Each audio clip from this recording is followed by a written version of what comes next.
Assalamualaikum warahmatullahi wabarakatuh. Halo semuanya. Jumpa lagi dengan saya Chow Sing Sing, kurator dari podcast Horror Night Story. Halo, apa kabar semuanya? Semoga kalian semua sehat-sehat ya. Dan seperti biasanya pada siang hari ini saya kembali dan akan menghadirkan sebuah kisah mistis untuk kalian semua. Kisah mistis kali ini saya datangkan dari treat horornya Mas Katakuri ya, alias lanjutan dari yang kemarin, kandang ayam itu ya. Dan ini adalah versi tamatnya, maksudnya ini udah tamat, terakhir ya. Oke, daripada kita berlama-lama, mari kita simak ceritanya. Jam 8 malam, kami menuju ke kandang untuk menunggu waktu kedatangan anak ayam. Bagusnya, Irfan membawa sound aktif yang bisa terkonek lewat HP. Dia memutar lagu dari band Pit X yang memang kusukai. Suara dari alunan musik menghidupkan suasana yang tadinya sepi menjadi sedikit lebih ceria dan lebih baik untuk kami. Tak lupa kopi hitam yang kami seduh sembari menunggu. Sekitar setengah dua dini hari, mobil paket baru tiba. Yang ditunggu-tunggu dari tadi. Akhirnya, kami bergegas menghampiri. "Wah, di sini rame ya, Mas?" tanya supir itu kepada kami. "Rame apanya, Mas?" tanya Dio. "Itu tadi mau masuk ke sini banyak orang di sepanjang jalan." Kami berempat bingung, penuh tanda tanya. Sudah, ayo kerja lagi," ucap Dio seraya masuk ke dalam mobil untuk mengangkut kartonan box yang berisi ayam. Setelah semua data dan jumlah box dicocokkan dan tak ada kekurangan, maka tinggal minta tanda tangan si penerima. Tugas paling berat dalam budidaya ayam pedaging dimulai. Anakan ayam sangat rentan terhadap suhu. Keadaan, tingkat stres, dan perlakuan juga mempengaruhi tumbuh kembang dari si anak ayam. Untuk menjaga suhu tetap hangat, maka batu baradi dinyalakan. Dan belum lagi ancaman dari binatang seperti garangan, tikus besar, dan kucing yang sering memangsa ayam. Jadi harus dijaga ekstra. Hal seperti ini harus dilakukan selama 15 hari lamanya.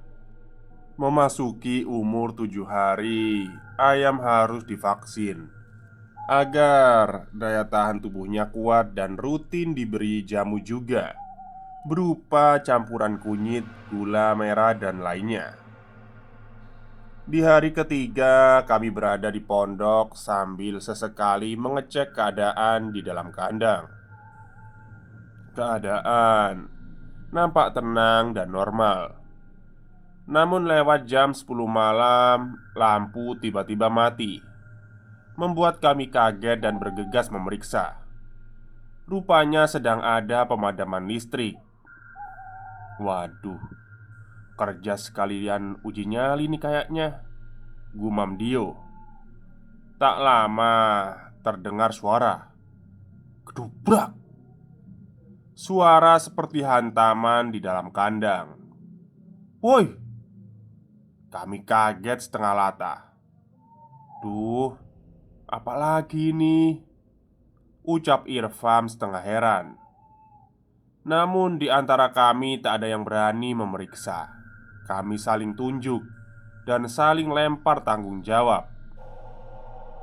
Setelah berdebat kecil, akhirnya kami memutuskan untuk memeriksa secara bersama-sama.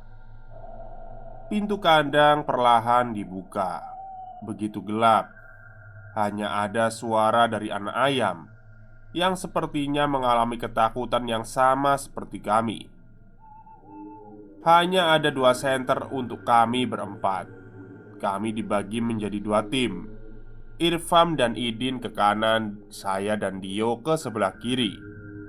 Berjalan memeriksa sudut demi sudut untuk memastikan tak ada binatang yang memakan anak ayam. Sampai kami tiba di bawah tandon air utama. Tandon air yang menjadi suplai untuk minum para ayam. "Keluar, keluar, cepetan!" Suara langkah kami yang menginjak lantai bambu. Mendengar suara kami berlari, Idin dan Irfan malah takut ikut berlari keluar kandang. "Kenapa, Yok?" tanya Idin heran. "Kirik, bajingan. Setannya lagi nongkrong di atas wadah air," dia menjelaskan sambil mengumpat sosok yang membuatnya takut barusan. "Terus kalian kenapa ikut lari aja?" Dio berbalik bertanya. "Ya kita kan kudu kompak. Kalau lari satu ya lari semua," sangkal Idin menjawab pertanyaan Dio. "Apa-apaan itu?" ucapku setengah kesal. Wes wes wes, istirahat aja. Nggak usah peduliin kandang.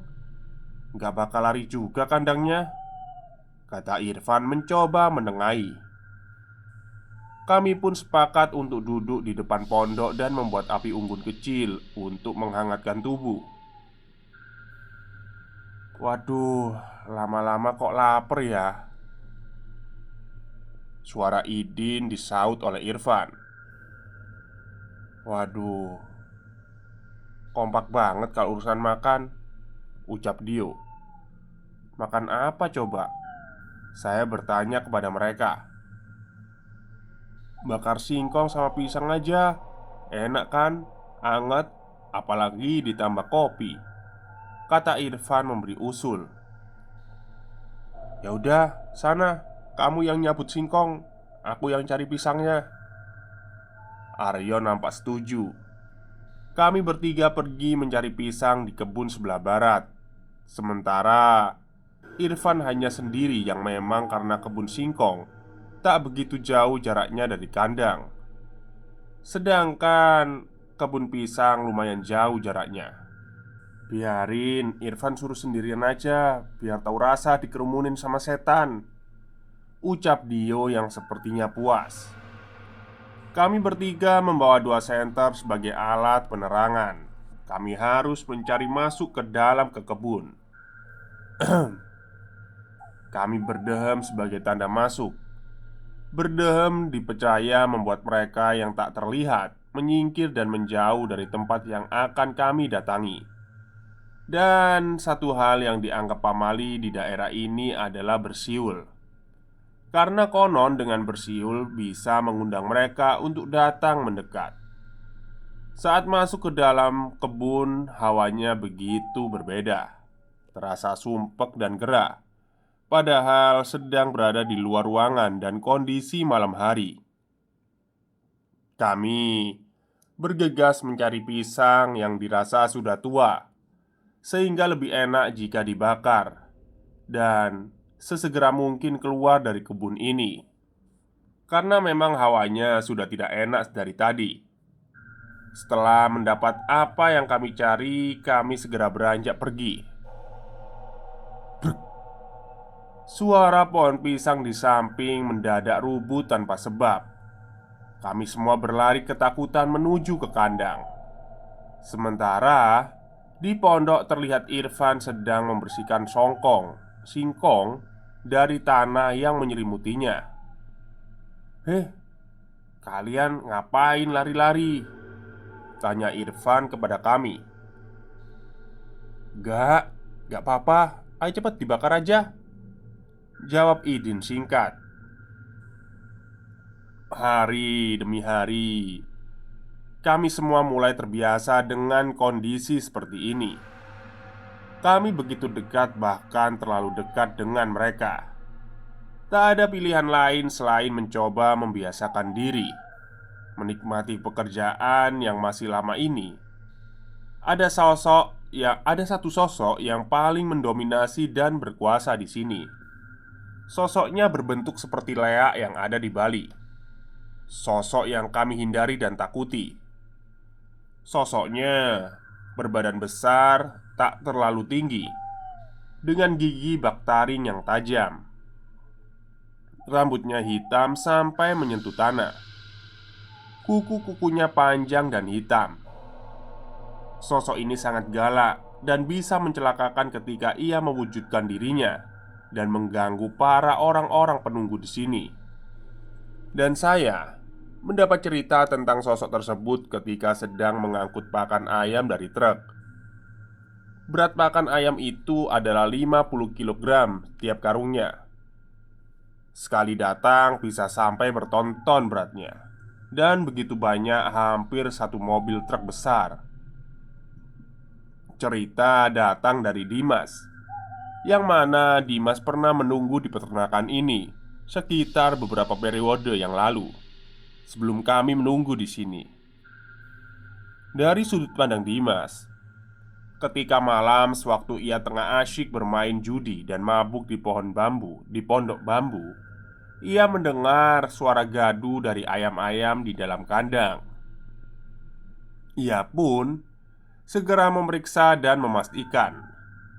Ditemani ketiga temannya, ia masih mengecek keadaan. Namun ternyata tidak terjadi apa-apa di dalam. Hanya ayam yang terlihat berdiri di pojok sebelah timur. Tak lama angin datang cukup kencang menerjang kandang. Namun aneh, hawanya terasa panas bukan sejuk. Suara ayam berlarian ke pinggir sepertinya membuka jalan. Perlahan muncul asap hitam pekat dan tidak terlalu lama memunculkan sosok yang tadi kubicarakan. Dengan wajah penuh borok dan menyeramkan, mata melotot sebesar buah sawo.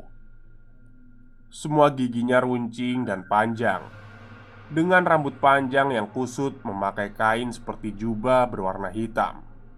Sontak, Dimas dan kawan-kawannya lari terbirit-birit meninggalkan kandang. Itulah cerita dari Dimas. Waduh, asu. Jawab Idin. Ayam diberi makan pada waktu pagi, siang, dan malam hari. Selalu rutin diberi makan agar mempercepat tumbuh kembangnya.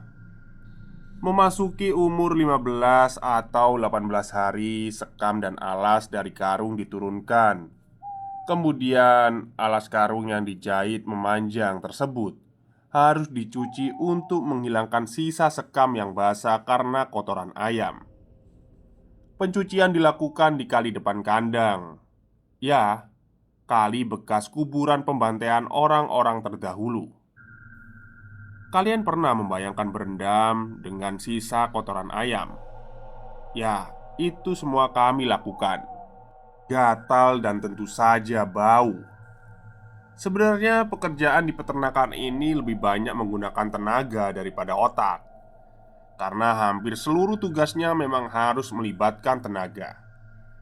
Malam hari tiba, kami sudah menyelesaikan pekerjaan. Sementara karung yang sudah dijemur dan kering kami lipat untuk disimpan kembali dan bisa digunakan lagi pada periode selanjutnya. Di antara gelap dan di tengah pekarangan, kami melipat karung yang berwarna putih itu. Parno memang, karena warna karung itu menyerupai wujud makhluk halus. Namun semua perasaan negatif kami tepis. Fokus kami adalah sekarang segera melipat semua alas karung ini. Pan, tinggi bener naruh karungnya?" Rio menanyakan kepada Irfan yang memang bertugas melipat karung dari sore. "Ah, aku naruhnya di bawah semua kok," jawab Irfan tegas. "Lah, terus itu apa yang di pohon pisang, di atas pohon pisang?" tanya Dio heran. Tiba-tiba karung putih tadi melayang ke arah pohon sebelahnya.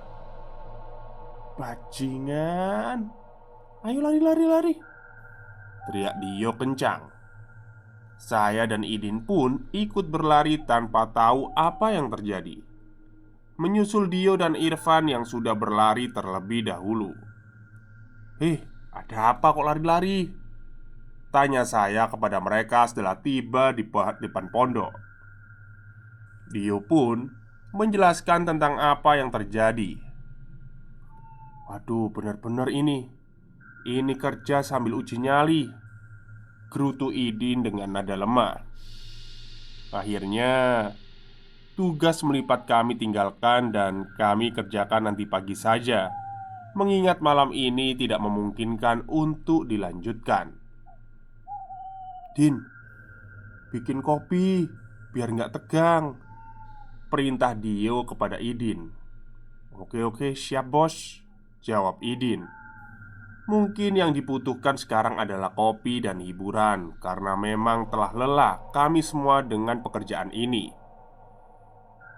Kembali lagu band Irfan diputar untuk memecah suasana tegang dan takut yang kami rasakan. Hingga jam 2 malam kami tak dapat tertidur, masih sibuk seputar pekerjaan kecil di dalam kandang. "Loh, musiknya kok mati sih?" ucap Irfan heran. "Alah, paling baterainya habis, Van," sautku yang menuju ke arah Irfan. Aku mau turun, temenin," pinta Irfan. "Kamu udah gede, masih takut aja," sindirku. Dengan modal nekat, Irfan turun dari kandang menuju pondok di bawah. Tak lama, Irfan terlihat berlari menaiki tangga menuju ke arah kami. Ada apa, anjing?" umpat Dio menyambut Irfan yang tergesa-gesa masuk ke dalam. "Hi, ada muka rata di dalam pondok, lagi nungguin salon musiknya," saut Irfan. Rasain kamu." "Mungkin dia keganggu," jawab Dio setengah mengejek. Malam itu kami tak berani turun dan memilih untuk tidur di dalam kandang bersama ayam-ayam. Sampai pagi hari kami baru berani turun dan mandi di sumur yang ada di pojokan. Setelah sarapan, kami melanjutkan pekerjaan kemarin yang belum usai. Kembali melipat alas karung dan ternyata ada suara tangisan dan cekikikan. Memang kami sudah biasa mendengarnya ketika hendak tidur di dalam pondok. Namun malam itu suara tangis pilu terdengar begitu dekat, seperti berada di balik dinding anyaman pohon bambu. Brak. Tiba-tiba suara anyaman bambu yang dipukul oleh Dio. Berisik, udah malam, ganggu aja," kata Dio kesal membentak suara tangisan itu. "Waduh, kamu sekarang udah berani ya, yo?" ucapku salut kepada Dio. "Ya iyalah, kalau kita takut aja nambah kurang ajar mereka," jawab Dio tegas. Sudah berganti semua posisi, namun tubuh ini tak mau tertidur. Entah kenapa saya begitu gelisah dan merasa sangat gerah. Ini agak banyak tipunya ya. Oke, lanjut. Saya berniat untuk keluar karena kebelet kencing. Namun ketika melihat jendela yang terbuat dari anyaman bambu yang sengaja dilubangi, saya melihat sesosok wajah sedang melihat ke arah kami, seperti memperhatikan kami dari balik jendela. Wajahnya begitu pucat namun nampak seperti manusia biasa. Saya refleks kaget dan segera keluar tergesa-gesa, sedikit mendobrak pintu untuk keluar karena ingin memastikan siapa sosok itu. Apakah maling yang sedang mengawasi kami untuk mencuri ayam atau warga desa yang lewat area ini? Setelah keluar, tak ada siapapun dan tak ada apapun. Hanya suara dari serangga malam yang terdengar. Saya paham dengan apa yang saya lihat barusan. Segera saya kembali masuk karena ketakutan, menutup wajah dengan sarung dan berharap segera tertidur. Namun ternyata sia-sia, saya tak bisa tertidur sampai pagi tiba. Sialan. Akhirnya saya memutuskan untuk membuat segelas kopi yang menemani pagi hari saya, untuk sejenak menghilangkan ingatan tadi malam. Tiba-tiba saya kaget saat Dio menepuk pundak.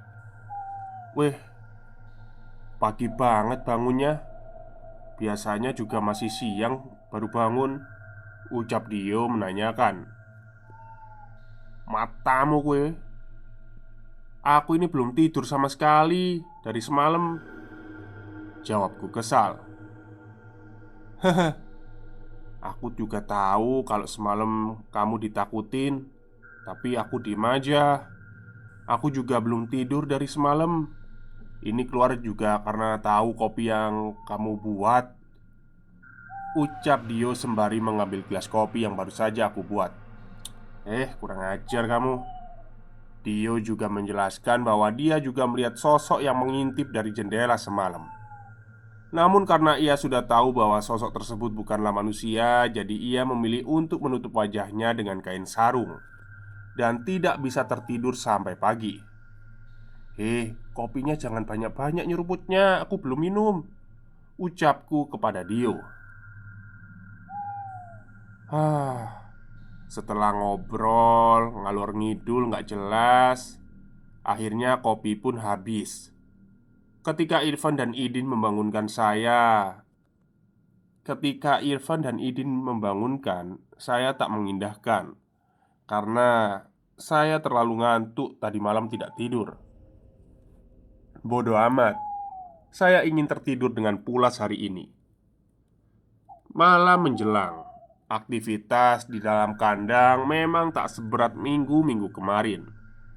Karena ayam memang sudah cukup besar sehingga tidak terlalu dijaga ekstra.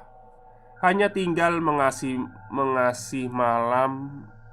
Maksudnya apa ini? Hanya tinggal mengontrol mungkin ya, mengontrol sesekali jika diperlukan. Memasuki hari ke-20, ayam sudah nampak tumbuh besar. Mungkin bobotnya 1 kiloan. Ayam yang kami ternakan ribuan jumlahnya. Karena memang kandang panjang dan lebar dan ada 2 kandang yang kami jaga. Setelah dikasih makan, kami biasanya meninggalkan kandang untuk pulang sebentar. Tentu kami pulang bergantian berjaga-jaga karena ketika sudah lumayan besar, rawan sekali pencurian. Malam itu Idin dan Dio pulang sebentar sekalian mengambil jatah rokok dan kopi di Pak Haji. Saya berjaga berdua bersama Irfan sambil memutar apa ini? Musik mungkin ya. Memutar musik agar suasana tidak sepi. Kami pun sibuk dengan HP masing-masing. Pada waktu itu Android masih menjadi barang yang mahal.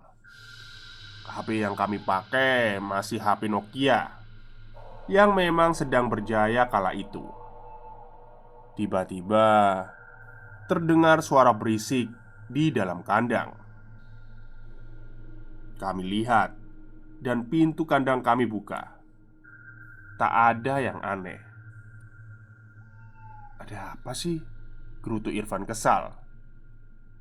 Tapi diperiksa tidak ada apa-apa. Bahkan ayam-ayam diam tidak bergerak.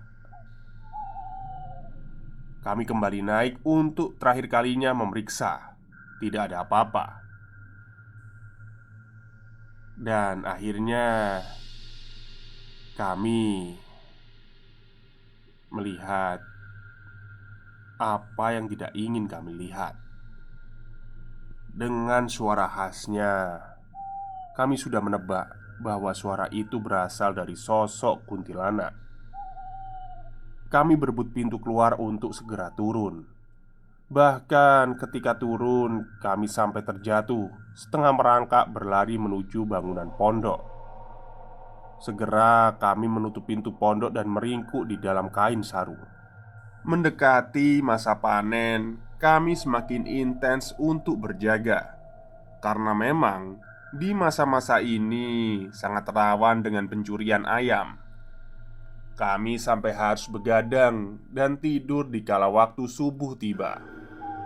Untuk mengusir kejenuhan, kami kembali membakar singkong yang tak jauh dari peternakan milik Pak Haji.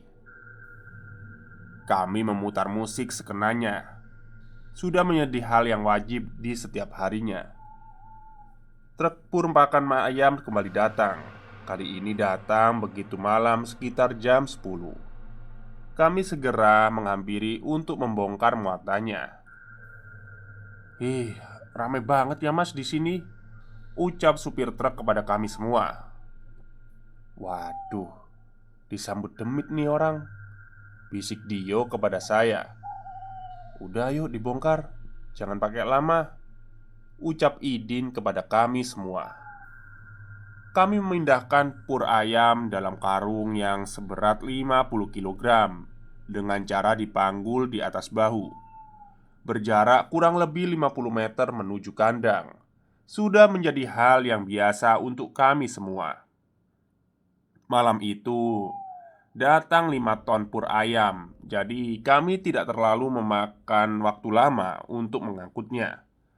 Setelah semuanya rampung, sebelum mobil pergi, Idin dan Dio memberi nasihat kepada Pak Supir.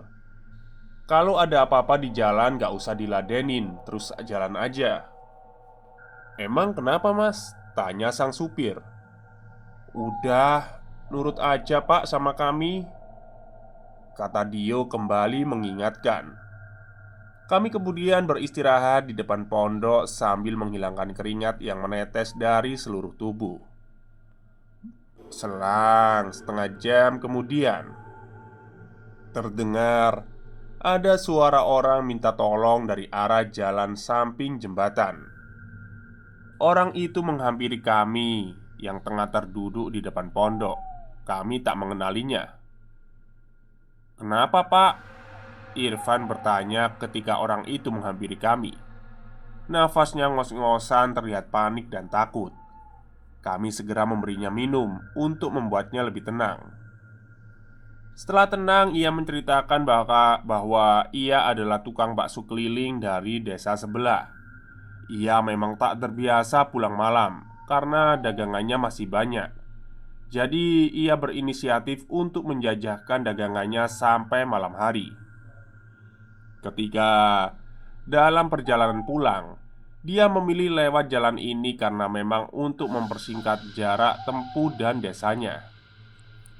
Ketika melewati jalan di depan, ia kaget bukan kepalang karena melihat gerombolan makhluk hitam di tengah jalan, sehingga ia membanting setir motornya dan terjatuh karena takut melihat sosok itu. Ia lari meninggalkan motor dan gerobaknya tergeletak begitu saja di tengah jalan. Kami pun menawarkan untuk bermalam saja di sini. Idin menemani pedagang bakso itu, sementara kami bertiga berjalan menuju motor dan membawanya mengamankannya di area kandang. "Waduh, baksonya sayang nih, dimakan ah," kata Dio memakan sebagian bakso yang tersisa. Kamu itu orang kena musibah kok masih tega aja." Saya menampar tangan Dio yang asyik mengambil bakso yang tersisa. Dengan perasaan sedikit merinding, kami membawa motor itu. "Sudah pak, tidur di sini aja dulu, jangan pulang." "Nggih mas, terima kasih," jawab orang itu. Pukul 2 malam, tiba-tiba ada bau singkong terbakar. Sebenarnya kami tahu dan paham ketika mencium aroma singkong bakar, itu tandanya ada genderuwo yang ada di dekat kami. Tubuh saya langsung merinding. Perasaan tidak enak. "Waduh, siap perang nih," kata Dio memilah-milah petasannya. Terlihat di depan mata satu pohon mangga bergoncang. Dio segera melemparkan petasannya ke arah pohon itu. Hening, tak ada bunyi ledakan. Dio melempar lagi. Setelah ditunggu dan menutup kuping, bunyi ledakan kembali tak terdengar. "Waduh," Kadaluarsa petasannya, ucap Dio keheranan. Coba yang besar, usul Idin ke Dio. Bismillah. Petasan sebesar jempol kaki Dio lempar ke arah pohon itu. Dar! Bunyinya begitu mengganggu telinga dan membuat kami semua kaget. Tuh kan bener. Bukannya berhenti, pohon malah semakin kuat bergoncang. Mungkin dia marah. Sepasang mata merah menyala terlihat dari rimbunya daun pohon mangga. Lah, kok malah sewot dia? Lemparin lagi, biar nggak tuman. Kali ini kami berempat memegang petasan besar masing-masing dan mencoba melemparkannya ke arah pohon mangga itu. Suaranya seperti suara tembakan senapan api. Dan ajaib, pohon tak lagi bergoncang, terlihat tenang dan normal. Sebenarnya Pak Haji sudah mengusir para makhluk yang ada di sini. Namun ketika satu terusir, datang lagi dua makhluk ke sini. Selalu seperti itu hingga membuat Pak Haji lelah dan seakan pasrah. Ya, karena memang ini adalah tempat mereka. Hari yang dinanti pun tiba. Ayam dipanen di umur ke-35 hari. Karena memang sedang ditarget setiap ekor ayam beratnya harus 2 kilogram lebih baru bisa dipanen. Di sini, panen ayam masih menggunakan cara sederhana, yaitu dengan cara dipikul. Satu pikulan menanggung berat 47 kilo. Dan aktivitas memanen ayam sudah ditunggu beberapa warga karena memang selain uang yang didapat, mereka juga akan dikasih ayam dan makan ketika selesai memanen sebagai imbalannya. Aktivitas memanen biasanya dilakukan pada sore hari hingga malam hari untuk memperkecil jumlah ayam yang mati karena stres atau ya mungkin sesak. Dari kandang ke mobil harus lanjut di bakul atau pengepul, lalu didistribusikan ke pasar dan diolah sedemikian rupa sebelum akhirnya sampai di meja makan. Wah, ini banyak yang tipu ya. Proses yang panjang untuk menikmati daging ayam yang ada di meja makan kalian. Tentu saja itu adalah hasil kami. Tapi tugas kami belum selesai begitu saja. Kami harus membereskan atau membersihkan sisa-sisa yang ada di kandang ayam. Tak jarang ketika pur ayam masih banyak, maka kami harus menunggunya sebelum diangkut kembali ke kantornya. Sekarang terasa lebih hening dari hari sebelumnya karena memang ayam-ayam sudah tidak ada. Hanya menunggu kandang kosong dan pakan ayamnya.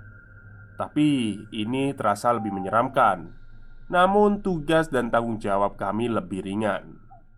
Sebenarnya saya sudah menunggu selama 2 periode di peternakan. Namun karena gangguan yang kami alami tak jauh berbeda dan kami semua sudah mulai terbiasa, jadi saya putuskan untuk mengakhiri treat ini.